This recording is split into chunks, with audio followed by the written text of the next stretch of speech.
Welcome to Birth as We Know It, a podcast that is dedicated to recognizing the many different ways that birth unfolds. I am your host, Kiona Nessenbaum. I have experienced birth as a doula, a student midwife, a birth assistant, and as a mother of 3 amazing children of my own. After attending over 140 births, I've realized that each birth experience is truly unique. So make sure you subscribe and join me as we are guided through many different birth experiences through the lens of the storyteller. Please be aware that some of these stories can be triggering to hear. So feel free to pause, take a breath, and come back and listen whenever you're ready.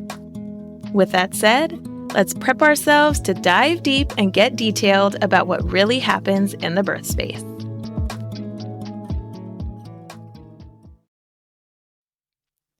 As a reminder, this podcast is intended for educational purposes only and has no intention of giving or replacing any medical advice. All advice that is given on the podcast is from the personal experiences of the storytellers. All medical or health-related questions should be directed to your licensed provider. Before we dive into today's episode, I wanted to remind you that you are part of the Baki community, and I would love to see you in the Birth As We Know It podcast Facebook group. You can request to join by going to birthasweknowitpodcast.com/community. The reason I created this Facebook group is for exactly that, to have a community. This is a place where you can ask all of your questions, talk about the podcast, and more. So I would really love to see you there. In today's episode, we will be speaking with Elliott Leslie. She talks about having a bicornuate uterus, which is also known as a heart-shaped uterus with a septum in between. So if you find today's episode interesting, I highly suggest you check out episode 51 with Rochelle Samia. In that episode, Rochelle talks about what it's like to find out that she has uterus didelphes, which means she has 2 completely separate uterus. So tune into that one next. All right, let's get into this episode. Hello, everybody, and welcome back to the Birth As We Know It podcast. Today, I am super excited to have on an old friend named Elliott Leslie, who is a licensed midwife in Washington State and practices at Wellspring Midwifery with her midwifery partner, Liz Fay. Today, we are going to be talking about the births of her kiddos. Let's just go ahead and get into it. So welcome, Elliott. Thanks for coming on today. Thank you for having me. I'm excited to be here. I am super excited to dive into this. We have actually, I did a little bit of the math. We've been trying to connect for about a year. Yeah, because when you first kind of invited me on, I was still pregnant with Brennan, who I'm going to talk about today. And I was like, oh, great. We'll talk about Adelaide, the older kid. And then I went into labor really, really early with Brennan, and life got crazy from there. And so then it's been, a little while since we've been able to connect. And so, yeah, that's the reason why. Yeah, and that's okay. Yeah. Life happens, yeah, right? Totally, yeah. Yeah. So let's just go ahead and dive right in, and let's have you tell us a little bit about your journey with you and your husband and when you decided to conceive and what came forth from there. My husband, Ben, and I, we met when working at a restaurant and decided that we were definitely interested in having kids earlier rather than later. But I was in the middle of midwifery school, which it's really hard to get pregnant and have a baby in midwifery school because I was on call 24/7 at that point, just about. So I finished midwifery school. I opened my business, and we were pregnant right when I knew you, when we were working together, and we had a loss at that time. So I had an early miscarriage, and then we got pregnant pretty soon after that and had our eldest in January 2021. And then a little while after that, got pregnant and had the second one. Getting pregnant in midwifery school is super challenging. I do know a couple of other people who were students that tried to get pregnant in midwifery school, and it's just so hard because of the lifestyle of being on call. Yeah. Like, you can do as much tracking of ovulation and everything, and it could be your time. And then they're like, psych, you got to go to a birth. Totally. Yeah. Yeah. And, it was challenging being pregnant as a midwife, as I am currently with my own practice and everything, but it was more challenging when I was a student. And I think for a lot of people, like, the amount of work that it is to be a student midwife is really intense. I mean, it was like 60, 70 hours a week with schoolwork and then all of the midwifery work. And I just thought, I'm not sure how I fit in like having a baby in that. So I pushed my journey into parenthood off a couple years because I just didn't feel like I could do it in midwifery school. But it's a wild, difficult job, and it's a difficult thing to be a student midwife too, really. So. Right. Yeah, it absolutely is. Yeah. So do you want to briefly share anything about Adelaide's birth?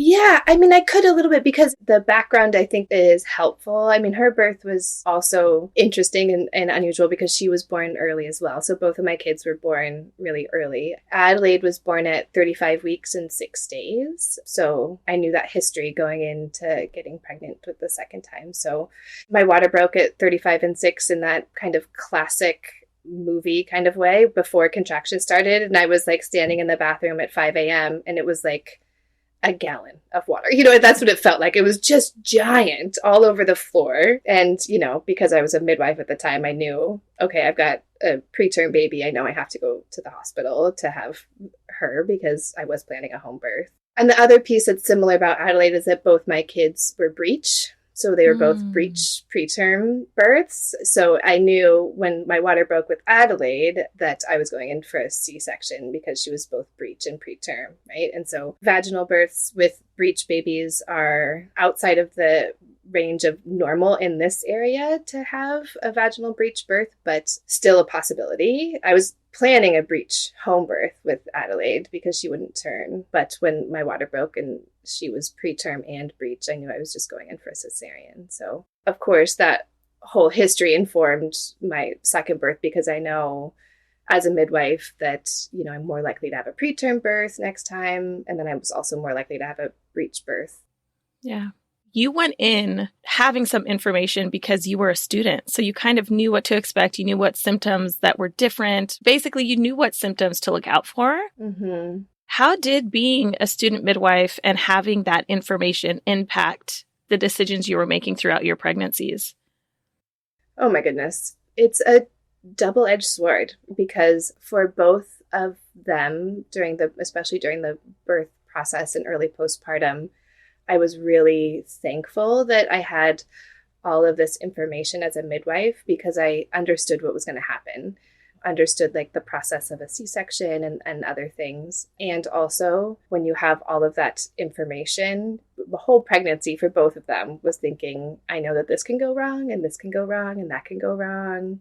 And sometimes like having all that information is terrifying, frankly, you know, and anxiety producing for sure. So it's a double-edged sword. Absolutely. Yeah. Yeah. I can attest to that. And saying that I had similar experience when I was pregnant with my youngest specifically. Like I knew a little bit about birth. I was already a birth doula with Cairo, my second, Mm-hmm. but with my youngest, I was like, oh my God, I'm experiencing all these things. Like I know X, Y, and Z. And then I was also still supporting other people like throughout their labors, births and stuff was happening with them. And it was hard for me. I don't know if you experienced this, and I would love to know if you did. When you were pregnant, were people around you having losses?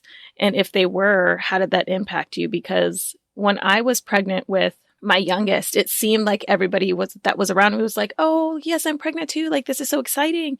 And then they would have a loss and I didn't. And I felt a little bit guilty, even though it was out of my control. Mm-hmm. You know, Yeah. Did you experience that at all? Yeah, I definitely did. And I mean, even now, right, even when I'm not pregnant, but to have had some of those experiences, I feel a different level of sympathy for sure. Yeah. I remember really clearly when you and I were working together as students that I had experienced a loss already and then was pregnant with Adelaide while we were working together. I think that you were still there at that point. Mm-hmm.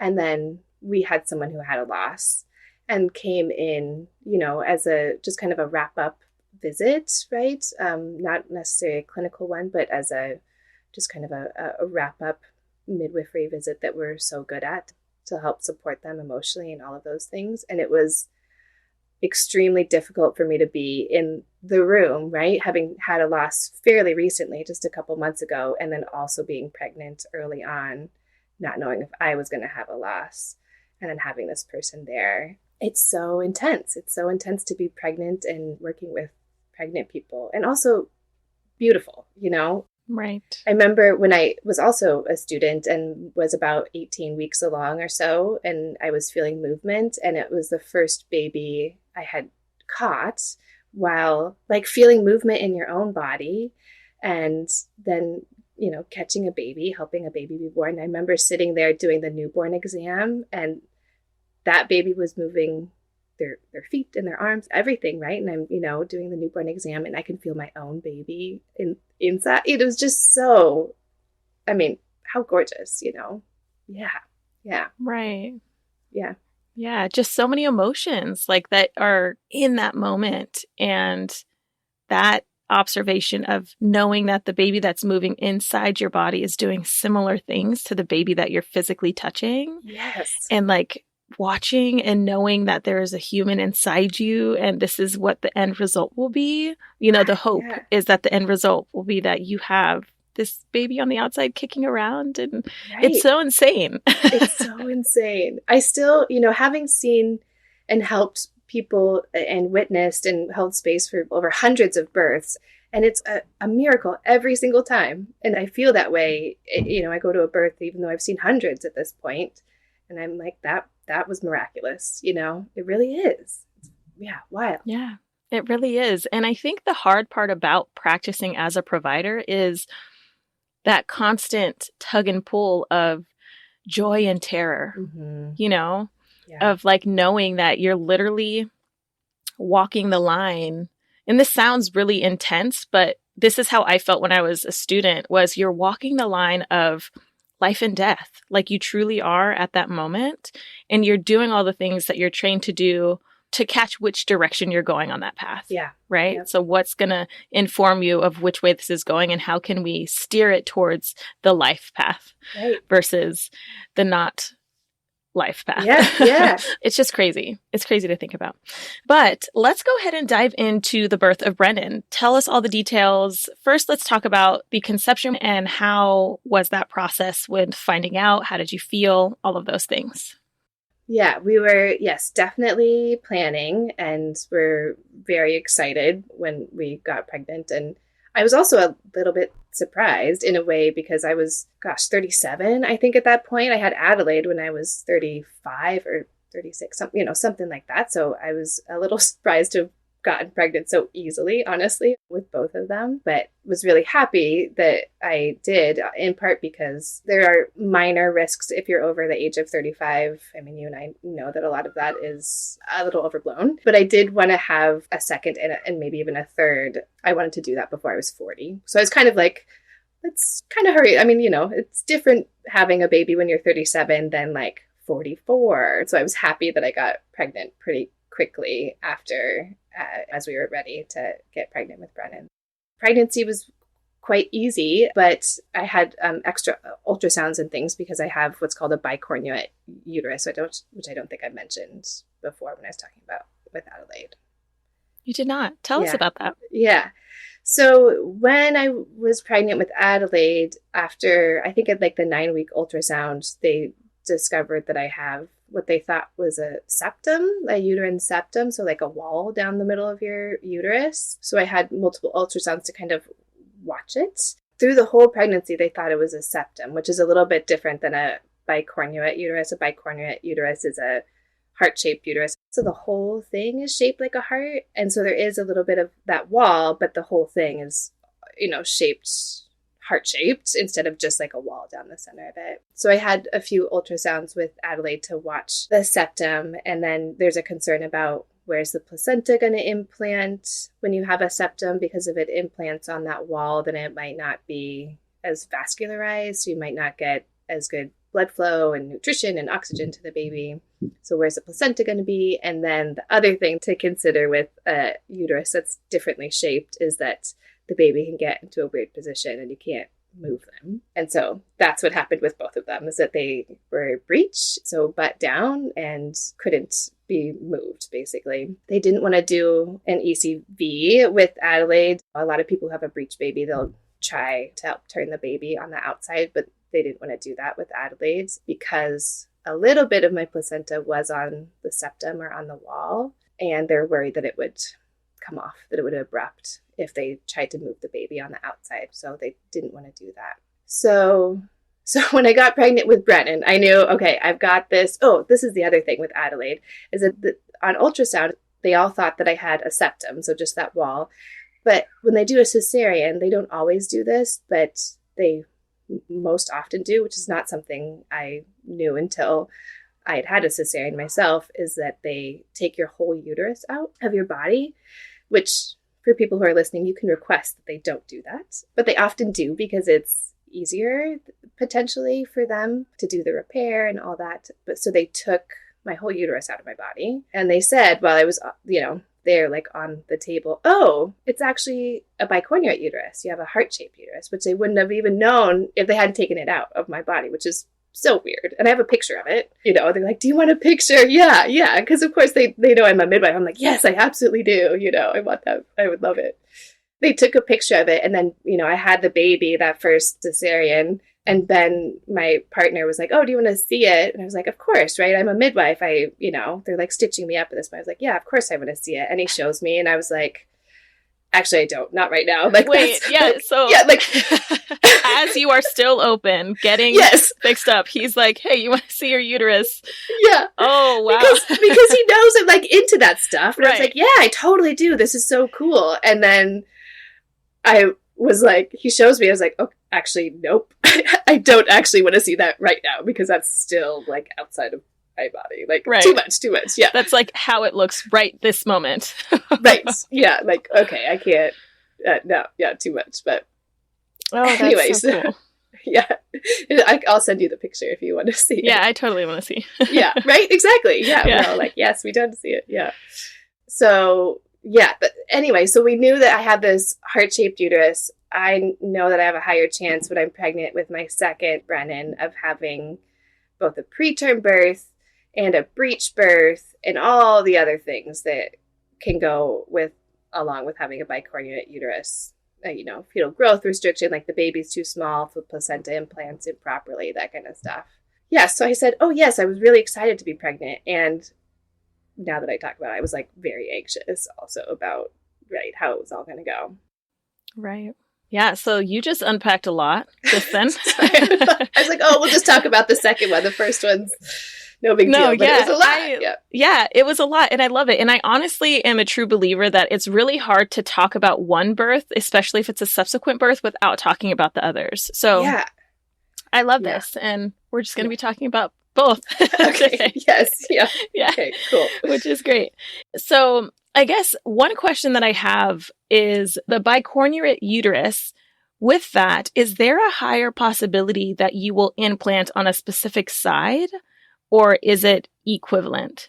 So with the type that I have, I think it's equivalent, but I'm not totally sure. There's even Uteri-Delphi, I think is how you say it. Where uterine didelphes, yeah. Yes, yeah. So this is like a kind of milder case of that. So in those cases when there's like two uteruses, or something, then, or two, like if there's a full wall between the two, then maybe there's more likelihood to implant on one side. But I think, I'm not sure for mine, but nobody ever said anything about it because the line was pretty well in the center.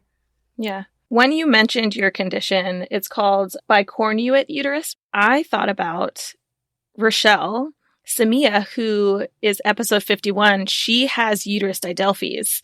And so I learned about uterus didelphes from her. And so that's why I asked that question, is because she was talking to me about the details of that.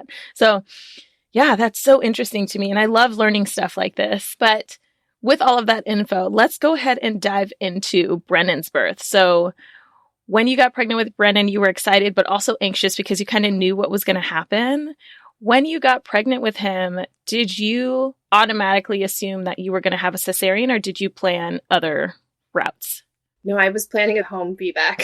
I was like, we'll try, and my midwife was my business partner and very good friend, Liz Faye, that, we own our business, and we were planning to do a VBAC at home with knowing that might not happen. And then, through the pregnancy, we did a lot of ultrasounds to make sure that the baby was growing well, and also to check out where the placenta was going and everything.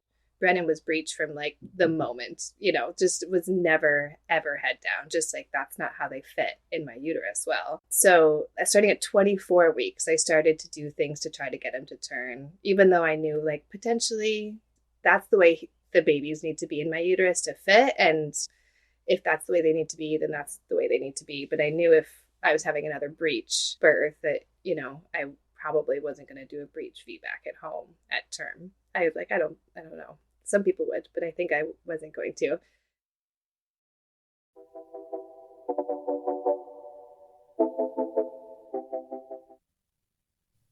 Have you ever avoided eating your favorite snack in front of your kids because you didn't want to have to share it?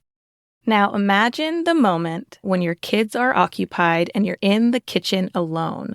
So you just go for it, knowing that you have to finish it because you never know when that moment's going to come again. That is how I feel when I listen to the What Was That Like podcast. All of the stories are so good. Like when Karen gave birth in a Subaru, or when Danny found a baby in the subway. And I can't even imagine what it would be like to survive getting stabbed 27 times like Jane. It's these kinds of stories that are being told directly from the person who experienced them that make this podcast binge-worthy. Some of the stories even include the raw 911 call audio from the day the unreal situation took place. I personally subscribed so fast because there's even stories about animal attacks, surviving mass shootings, and more. What Was That Like can be found in all podcast apps, including Spotify, or at whatwasthatlike.com.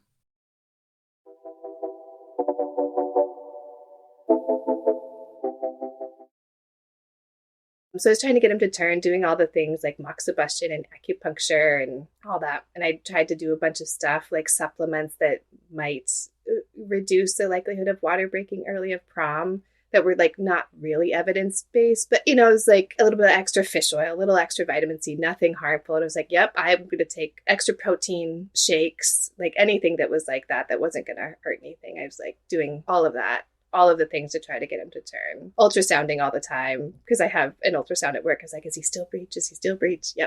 Yep. Always breech, always breech. It was never growth restricted, so he grew well. And then I was just like, okay, he's going to be breech. Probably he's not going to turn, but maybe he still will. I'm still going to do other things, going to all acupuncture twice a week. If he's breech, then my goal was to make it to 34 weeks because the other one was 35 and 6. And anything can happen, of course, but at 34 weeks, they're pretty fine. They might have a little jaundice. They might have to stay in the hospital for a little bit. They'll be difficult to feed them, maybe, but like they're fine. They're not like NICU early babies. So I was really just like, as long as I can make it to 34 weeks, but I didn't. Yeah. So how did that happen? Tell us about the details of when you realized that, oh, Brennan's coming now. It was July 23rd, last year, July 23rd, and it was my mother-in-law's birthday party. So we were hosting a birthday party for her at our house. So we had like 15 people at our house. I had been kind of uncomfortable most of the day, but I was often uncomfortable because breech babies don't fit that great. I mean, they did. That's how they needed it to be in my body, but it's more uncomfortable in your body because you just have a big head up underneath your ribs. So I had been uncomfortable all day, but I thought, oh, I'm, maybe I didn't drink enough water. I'm up and moving around, doing all this stuff. And we sat down to eat and I was like, oh, wait, no, these are timeable contractions, I'm pretty sure. I told Ben, I kind of whispered to him, I was like, I'm just going to go lay down, drink some water, because that's what you tell people do, right? Drink a bunch of water, maybe take a bath or a shower, try to calm that down. I took a bunch of cramp bark, because if it's like Braxton Hicks, all of those things will help it, right? And then I was just sitting there and I was like, nope. And I was timing them, and they were like every 3 minutes at this point, really. Like it was like every 5 minutes, and then pretty soon it was like every 3-4 minutes, and wasn't that long that I was sitting there just like chugging water that they were getting like closer together. So when I called Liz, my business partner, and was like, I think I'm having preterm labor. I think I'm in labor. And we're kind of talking on the phone. I was like, oh yeah, I definitely am. Like, I can tell one's coming right now. And yep, okay, here's the peak of it. And now it's coming down. And I bet if I timed it, it'll be another 3-4 minutes and I'd have another one. So we went to the hospital. Ben and I left, and my toddler at that point was 2, and she went to stay with family. And that's the other thing about being a midwife is like, I know what's happening. Like, as soon as I knew I was having timeable contractions, I knew I maybe am going to be able to keep him in for a couple days, but maybe not. And I'm just going to have another cesarean, and this baby's going to be in the NICU for a long time. And I know all the things. Both was helpful for me because I knew what the path was, and also like immediately was really, scary and all of that. And so when you got to the hospital, what happened?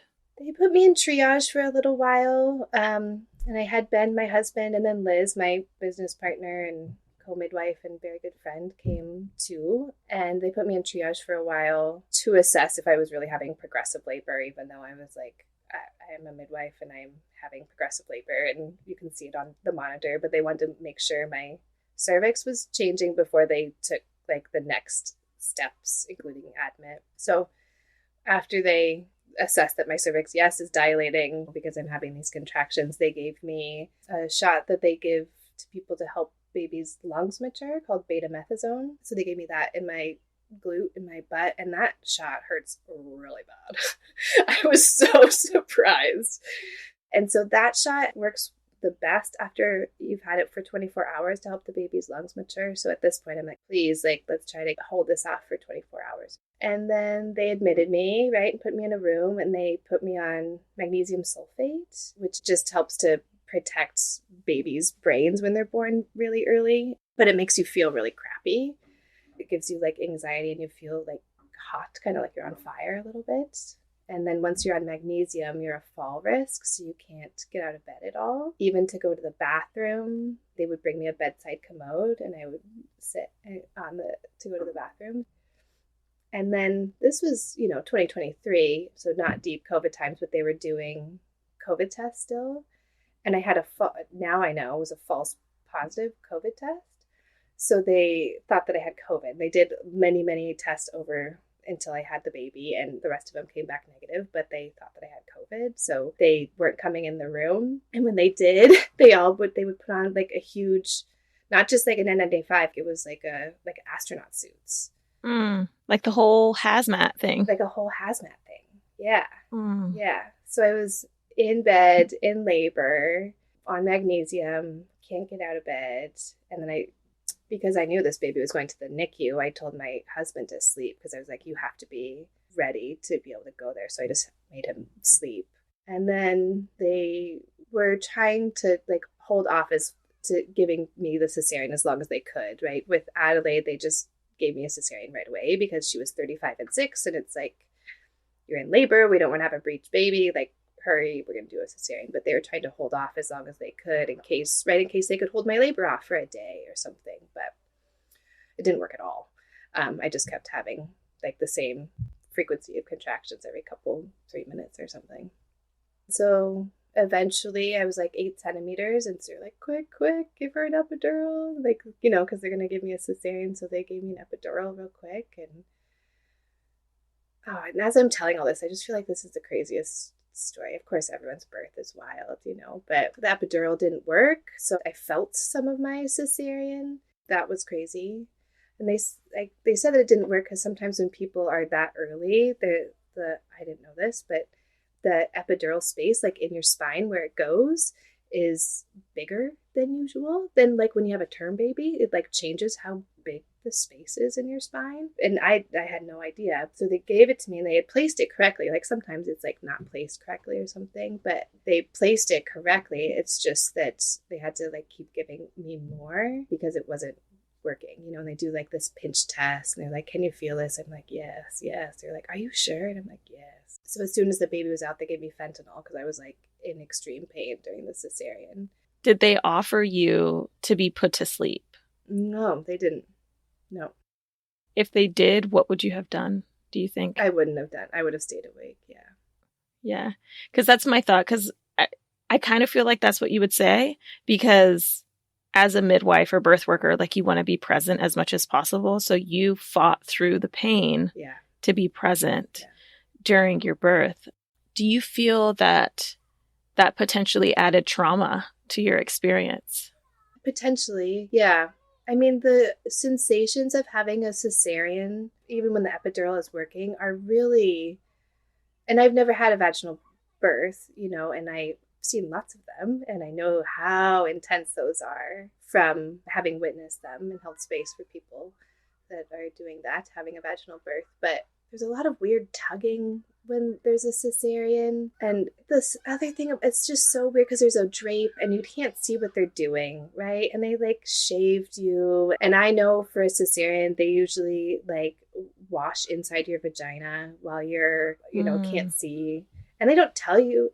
I didn't even know that. They did for me. And I think that that's standard practice. But of course, I didn't know this either until after I'd had a cesarean. Yeah. Yeah, that's so interesting to think about because when people go in expecting a cesarean, they know they're going in for surgery. Yeah. And for me, the washing of the vagina seems unnecessary, but there may be a reason, getting the vaginal microbiome on the baby when they're born. Like, do they keep that cloth and rub the baby with it? Is that what they're doing? Or are they just cleaning the area? You know what I mean? Like, is there a purpose to it? I think that the purpose is, like cleaning the area. And I would have to research it to make sure if this is like really what usually happens. But I think it's standard practice, not with iodine, but with something like that, like chlorhexidine maybe or something. Interesting. Okay. I would be curious in finding out if that is standard practice because I have not heard that before. And someone like I've talked to and spoken to people both on the podcast as well as just like out in regular life who have had cesareans before. But I feel like you know a lot of information because you are a researcher. And I feel like you are the type of person that's like, okay, this happened. I obviously want my records. I want to see what's going on. What does this mean? I don't know this. And then you research it because that's how you are and you want to know and you want to learn. You're also a practicing midwife, So you have the sources of where you can research these things with getting more information than the general public. Totally. So I feel like a lot of people, I mean, I'm just saying this as an umbrella kind of statement as I don't think a lot of people dive that deep into it, Oh, yeah. Yeah. So I'm super curious about it. But yeah, that's just one part of this story, Yeah, totally. Yeah. I think that's probably true potentially part of the way I cope just generally is like, let me learn everything that I can. And I just want to understand it more. Like, why did they take my uterus out? After a while, I was like, why would they have to do that? They already got the baby out through the hole, right? Through the incision. Why did they take the uterus out? Like, that seems so bizarre. Because they're taking it out through like a really small little incision, right? And it's because it's easier for them to stitch it up, right? So yeah. I've then had some people who have had planned cesareans for various reasons, and they've wanted to create a birth plan. And so they'll write down some of the things they're interested in. And I'll mention that they can request to not have their uterus exteriorized is what it's called, because it often creates a lot of nausea for people because you just have this organ pulled out of your body. And then they're like really nauseous postpartum. I mean, of course, we all want the surgeon to do a good job stitching us up. But if it's just because it's easier, just kind of figure it out, Right. Just leave it in there and figure it out if you can. Mm-hmm. The other thing sometimes they do with cesareans is they strap your arms down. Have you heard that? Has anyone ever said that? Yeah. Yeah. Mm-hmm. I've seen it personally as a doula, and I have had people talk about that kind of being traumatizing, like adding some trauma to the experience because they want to hold their baby afterwards as well. And they have to ask permission for someone to unstrap their arms. Yeah. And I told them they couldn't do that to me because it's also, that's just, that's kind of terrifying, to have someone strap you down. You're already numb and can't move. You can't see anything below your chest because there's this drape, and they're going to strap your arms down. It's like, it sounds torturous, right? I told them they couldn't, basically, because they just don't want you to move your arms too much around because they have IVs and blood pressure cuffs and all that kind of stuff. And I think that's the only reason. And a sterile field, but beyond the drape. In my mind, I'm thinking that that's done because of the moments where people do have extreme reactions, right? There's a spectrum always on everything. Like there's people that are totally fine, don't feel anything. They don't mind anything. That's standard protocol. But then there's people that are well aware, feel everything, and are kind of having this freak out moment of like, what the heck, out of body experience kind of thing. And then their body just reacts. So it's really hard to find out where you lie in that spectrum if you've never experienced it before. Yeah. And so this is also your second cesarean. Right. Yeah. And so you had the experience of having been numb with Adelaide. Uh-huh. And then with Brennan, you felt things. Yeah. Yeah. Mm. Yeah, that part was, you asked earlier if it potentially added to the trauma, and I do think it did, just because it was such a foreign kind of yucky experience. And then, of course, I'm feeling all of this and knowing that my baby, I don't necessarily think that they were going to die, but I mean, that's always a possibility, and also with the 30-weeker, but that they could be really, really not doing well, right? And so I'm like experiencing all these like painful sensations in my own body, and I'm so worried about the baby, so worried about him. It was really hard. Yeah, that piece was hard. Yeah. So let's go forward into hearing more about after he was born. So he weighed 3 pounds 6 ounces, and I think he was 15 and a half long. He's tiny. He was a tiny 3 pounds 6 ounces, right? But he came out crying. He totally came out crying, and I actually don't know if I know the Apgars, because he came out and like cried right away, but then they immediately, they didn't intubate, but they put him on CPAP because his lungs were too sticky to be able to keep breathing. So, and I knew that that's, what they were going to do. I saw him for just a second because they held them up, and I mean, he looks very tiny and very premature. And then they took him to the NICU. So I didn't get to hold him.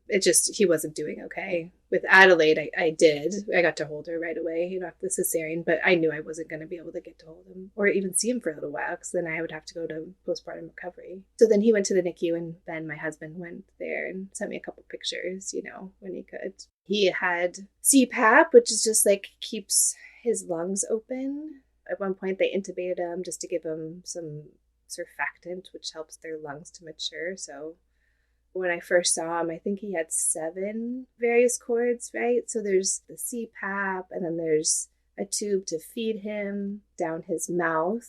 It's called an OG tube. A couple IVs, a blood pressure cuff, a pulse ox to see if he's oxygenating well. Yeah, and so he did as expected, but it's like in those first early days, I could hold him. I was able to hold him quite a bit, but only kind of at prescribed times, because they try to imitate the womb as much as possible. So keep it really dark, keep the fuss to a real minimum. So it was every 3 hours they would change his diaper and then start the feeding process through the tube. And so when they did that, then I could hold him because they were already kind of doing stuff. And so then I would hold him for the next 3 hours, and then they would change his diaper again. But then I would have to pump, so I wouldn't hold him for that 3 hours. So I'd do like every other 3 hours throughout the, weeks or whatever. How long was Brennan in the NICU? 5 weeks. They told me it would be 10, but we got him out in 5 weeks. So he got off the CPAP, the breathing support, after 2 weeks, I think, which is, I think, pretty typical. But of course, they monitor him, and his heart rate would go down, and his oxygen saturation would go down. And so they would come in and they never had to do CPR or anything, but it would happen all the time, and the alarms would go off, and they would come in and fuss with him, wake him up because he's stopped breathing basically. But they're monitoring him. So once you guys were able to go home, how did that look? How was it different compared to when you brought Adelaide home, if at all? Yeah, no, it definitely was. I mean, in part because we had a toddler. And then I think the only other thing that was quite different is because we brought him home and he would have been 35 weeks, a month before he was supposed to be born. We brought him home, right? And so at 35 weeks, we had this really long newborn phase. So he was not behind, but it was normal for him to be having a newborn phase for 2-3 months. So he just did the newborn thing for longer than other babies would have if they're term babies. But he's caught up in all the ways now. Awesome. And you mentioned pumping. Did you end up breastfeeding either of them, Adelaide or Brennan? Both of them. Yeah, both of them. And he actually did really well. That's really why we got him out so early, is because I was just there all the time and skin to skin and breastfeeding. He was breastfeeding at 34 weeks gestationally. People were pretty impressed, but I mean, it's also because I'm a midwife and I've already breastfed a baby, and I had all this milk, and I had all these resources and everything, and I had the time to be there all the time, and not all parents have the time to do that, have that luxury. So I was lucky in a lot of those ways. Yeah. And I mean, let's not discredit the fact that you fought for that. Mm. That sounds like a very challenging place to be. Yeah. As filling in all your roles, because I'm imagining Adelaide's like, where's mommy? Totally. And also pushing through to utilize your resources in that time, because it's so, I don't want to say easy, but people can so easily look at the negative side of things in that process and struggle. Mm-hmm. And I just hear you telling me that you fought for everything that you received. You fought your best to try to hold him in for more than 24 hours. You fought your best to stay awake and have agency in the decisions that you made throughout your cesarean with him. And did your research between pregnancies to know, hey, I want my uterus to stay in my body this time. I don't want my arm strapped down. Just let me peek at him. And then you're ready, setting Ben up and saying, all right, this is what is going to happen. You're going to go with Brennan. I'm going to be here doing the thing. I'll see you when I see you. I hear you saying that you're fighting for them is what I'm basically trying to say. And I don't want you to discredit that because you're just coasting over it. Coasting over it. So sweet. Thank you. That's very sweet of you to say. Yeah. Yeah. Thanks. Yeah. And breastfeeding during the time of NICU, from what I've heard from other parents, is not an easy thing to do. So yeah, it's not. Good job. True. Yeah, thank you. Yeah, it's really, being in the NICU I was so ready to get out of there and be home. And like you kind of mentioned, be home with both my kids, because it was really, really hard to not be seeing my eldest one as much. And what Ben and I did is I would do the daytime in the NICU for about 12 hours or so, 10, 12 hours. And then I would come home and spend the evening and sleep with the toddler while Ben slept at the hospital. So we almost every day, we barely saw each other, because I was I want to just be at the hospital and be breastfeeding Brennan and getting him out of there and giving him snuggles, because he just is otherwise sleeping in the box. You know what I mean? Mm-hmm. It's sad. But I also have this beautiful kid at home that is needs my attention too. So it was really hard to figure out the schedule of it. I was very motivated to get him home so I could just snuggle them both at once. Mm-hmm. Yeah. That picture you sent me of you snuggling both your kiddos in the chair. I saw it and it melted my heart. Oh my gosh. So whoever's listening, if you do want to see that, you'll have to go to my website and check that out, because it's adorable. My heartstrings. I was immediate, oh gosh. Yes. So it's so adorable. Let's actually talk about what that was like to bring Brennan home. How was Adelaide? She was great. She was super good. She's just loved him, from the very beginning, and is very sweet, and we just did a lot of all cuddling together and everything. I mean, there was transitional moments because she's 2.5, at the time, but I think was also just very happy that I was home more, so that part went really great. Awesome. That's so great. So how was your postpartum for you when you got home? How was your body from recovering from your cesarean? And, how was your pumping and your sleep? How was all of that for you? The pumping and the feeding and that all was good. And I had plenty of milk and stuff. So that's great. Even so early, at 30 weeks or whatever. Yeah. I mean, recovering from a cesarean is not fun. And it's not fun having to be walking the halls of the hospital, because it's kind of far from the hospital I was at. It's kind of far from the entrance to walk all the way up there. And so I'm sure my healing would have been a lot quicker if I could rest more, but I was just very, needed to be with the baby. So, but once I was home, at that point it'd been 5 weeks, and I was pretty good at that point. But yeah. That's another thing, that the reason that I went to the hospital that I went to is because not all hospitals can you sleep in the room with the baby, which I just can't even imagine, right? Speaking of the benefits of being a midwife, I knew that I could sleep in the room in that NICU. So that's why I went there. And there's probably others, but I just went there because I knew that we'd be able to sleep there. Otherwise, you'd have to go home, and you know what I mean? Instead of being able to stay the night. So yeah, that's a great benefit. And I've talked to a couple of people who did not have that experience where they weren't able to stay in the room. And, a few people that I talked to were also having babies at the height of COVID and not being able to stay in the room because of that, even if it used to be an option. There's so many moving parts. And I'm so thankful that you shared your stories with me, because I think that it's really important for listeners to hear that even as a midwife with training and everything, you are learning about your body, and the way that your body works is still just as different from someone who isn't a midwife. You know what I mean? Like, you have all of this information, you have all of these resources, and you did the best that you could to get the births that you wanted, but your body was running the show and your babies were running the show. Yeah. Yeah. So it's, I just think that you're awesome. That's so nice of you. For like pushing through and doing these things. Yeah. And I'm super thankful that you're sharing this with me. I learned so much.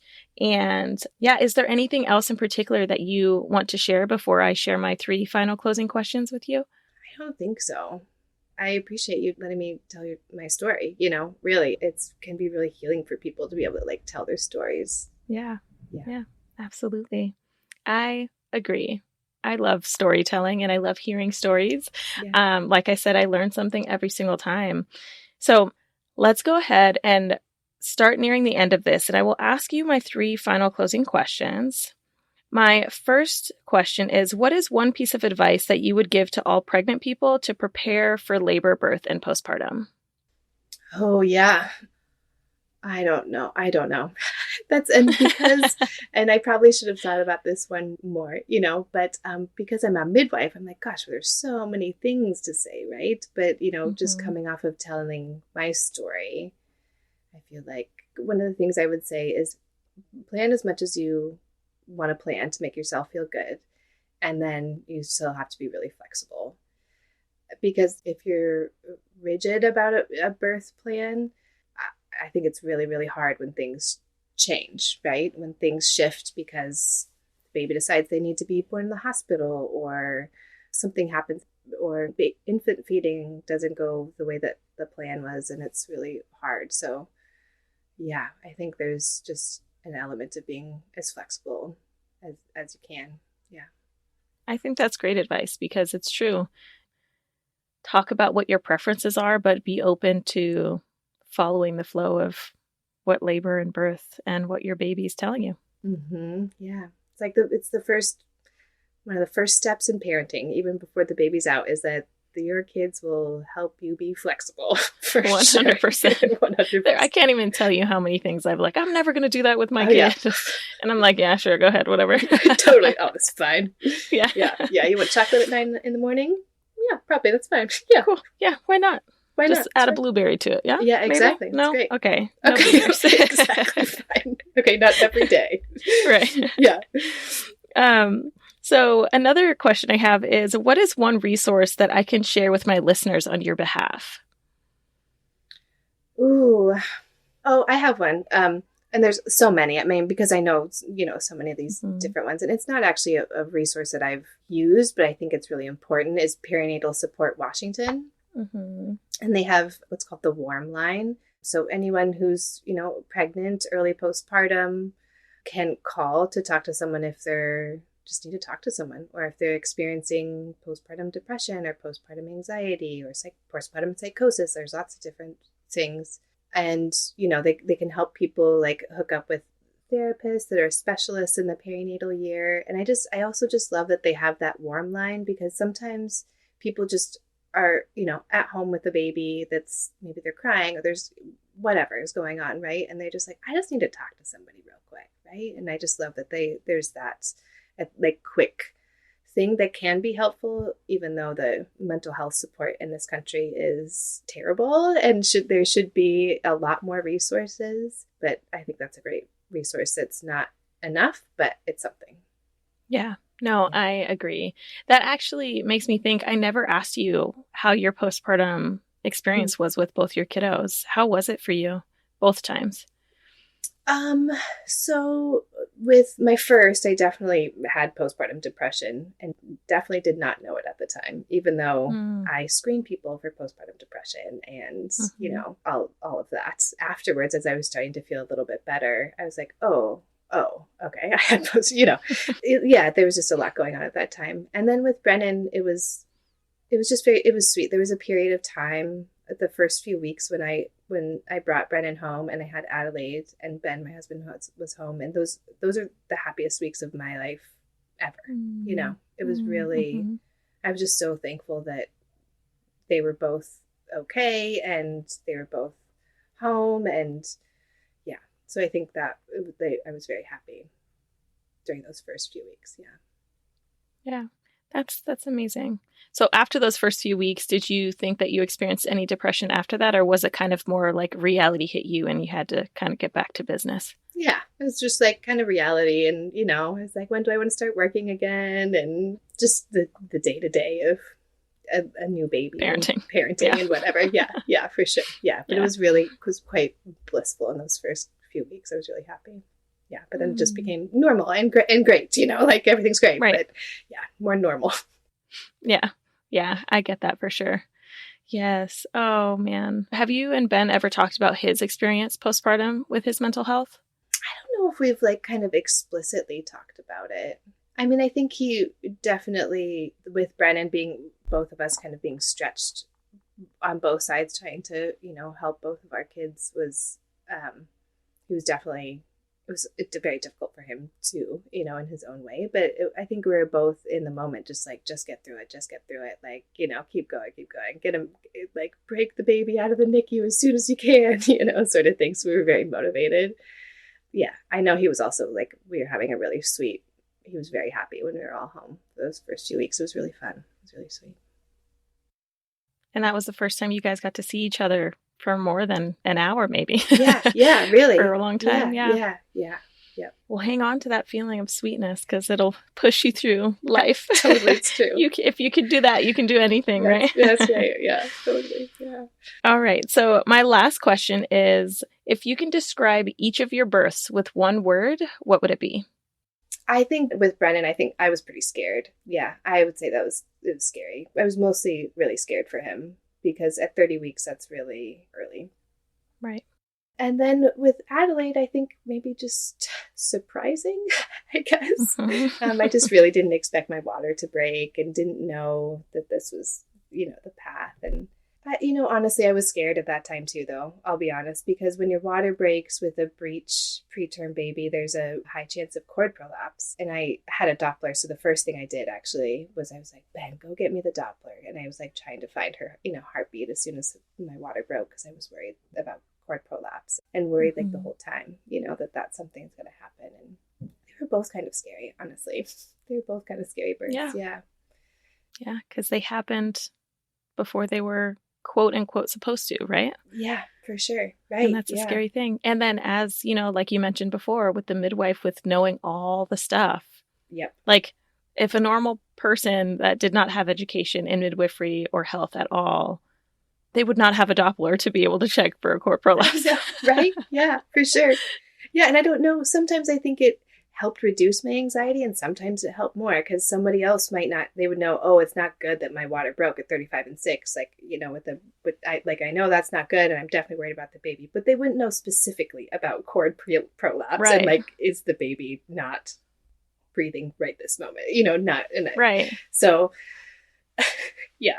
All the things. Yeah. All the things. Totally. Well, Elliott, I am so thankful that you shared your stories with me today. I learned so much. I'm sure my listeners have as well. And I'm just thankful that you shared with me. So you're awesome. Thank you for having me. And thank you for letting me share my story. I appreciate it. Yeah. It's good to talk to you. It's good to talk to you too.